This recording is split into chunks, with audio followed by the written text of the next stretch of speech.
Welcome to keepyourcirculatorysystemhealthy.org. On this website, we will be reviewing how to keep your circulatory system healthy and fit so that you can live a healthy lifestyle and have a bright future. On our homepage, we have multiple different tabs. The first is called the circulatory system. This gives you all the information that you could want to know about your circulatory system.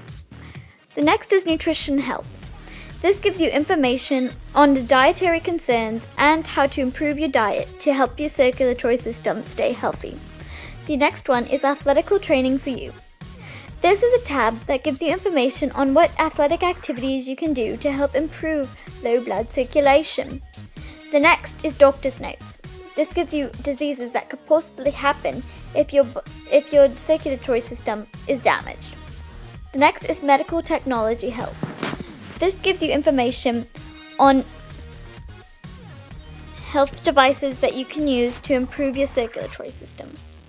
The circulatory system is responsible for transporting materials throughout the entire body. It transports nutrients, water, and oxygen to your billions of body cells and carries away waste such as carbon dioxide that body cells produce. There are three parts of the circulatory system: the heart, the blood, and the blood vessels. The heart is a muscle about the size of your fist. The heart is located at the center of your chest, slightly to the left. Its job is to pump your blood and keep the blood moving throughout your body. Next is the blood. The blood has three different types, and it is constantly flowing throughout our bodies. Red blood cells are responsible for carrying oxygen and carbon dioxide throughout our body. White blood cells help fight off germs. Platelets are blood cells that help stop bleeding. A portion of the blood is called plasma. It is the liquid. Lastly, we come to the blood vessels. There are three types of blood vessels: arteries, capillaries, and veins. Arteries are blood vessels that carry blood away from your heart. Capillaries are tiny blood vessels as thin or thinner than the hairs on your head. Capillaries connect arteries to veins. And lastly, veins. Veins carry blood back towards your heart. As you click on the next tab, you will see that the dietary things that you can eat are mostly a diet rich in nutrient-dense food. The top 10 foods that this includes is dark chocolate, blueberries and grapes, oranges, avocados, salmon, cayenne pepper, ginger, garlic, ginkgo biloba, and pumpkin seeds. When you click on this tab that says Athletical Training for You, it will come up with the title Athletic Training for Low Blood Circulation.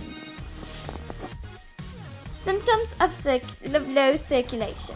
If you are weary or tired, or your hands and feet are chilly, numb, or tingly, then you may have low circulation. This, of course, is not to be confused with cold weather or poor sleep. These symptoms are only in certain environments or poor habits that are easily fixed.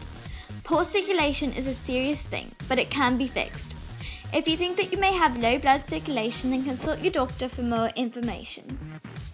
How do I help myself? If you actually have found that you have low blood circulation, then here's what you can do to help solve the problem. Exercise! But what if I have an injury? When a part of your body is injured, the doctors recommend simple exercises that don't cause more problems to that injury. For example, you could walk for a bit. It will help your blood flow and clear up your arteries and veins. How much is enough? You should stick to your comfort zone. Do as much as you want: running, walking, doing crunches, whatever. But whatever you do, don't physically exhaust your body. That does more damage than it helps if you have low circulation problems. On the next tab over, you will see doctor's notes. Once you click on it, a thing will come up titled Rheumatic Heart Disease. What is rheumatic heart disease? Are there treatment options? Rheumatic heart disease is caused by rheumatic fever scarring heart valves. Rheumatic fever is caused by previous group A streptococcal infection. Rheumatic fever, and thus rheumatic heart disease, is more common in developing countries with poor sanitation conditions. Many people who contract rheumatic heart disease cannot receive proper treatment due to how expensive it is. Valve leaks ranging in severity from mortar to major can be fixed with surgery. Minor valve leaks do not require surgery or correction. People can treat the strep infection with antibiotics. You can prevent rheumatic fever by treating the strep infection with antibiotics. The last tab that you will click on before the Works Cited tab is the Medical Technology Help tab. Today, we can use many health devices that make our lives happier. Many conditions humans suffer from can be cured using these methods, including stroke, arrhythmia, which is irregular beating of the heart, and failing of the sinoatrial node. These devices, if implanted properly, can do anything from increase the chance of survival after serious circulatory diseases to get medical assistance to patients quickly and efficiently. Medical devices that can be used safely today include artificial pacemakers, artificial hearts, and implantable cardiac defibrillators. Artificial pacemakers are devices that can be implanted in a person to cause regular heartbeat. Impulses caused by a generator are sent through the chambers of the heart. Like a sinoatrial node, they cause each chamber in turn to pump blood. Artificial hearts can be used to replace the hearts of patients with serious heart injury. Implantable cardiac defibrillators, or ICDs, devices that send jolts to the heart wherever irregular heartbeats are detected. The ICDs then restore the beat of the heart. Another new efficient health device is the retrievable stent. The retrievable stent is sent through the lower body up into the blood vessels into areas blocked by clots. These clots can cause stroke or deprivation of blood to the brain. The retrievable stent, which composes of an entwined wire, counters the blockage and identifies it for removal.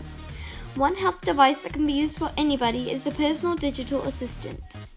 This device can monitor people as well as send information about the status of their circulatory system back to the person's medical professionals.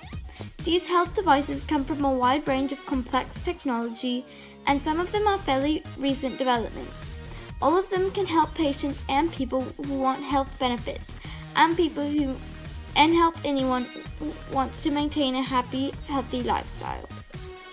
We want to thank you very much for watching, and be sure to visit keepyourcirculatory system healthy.org.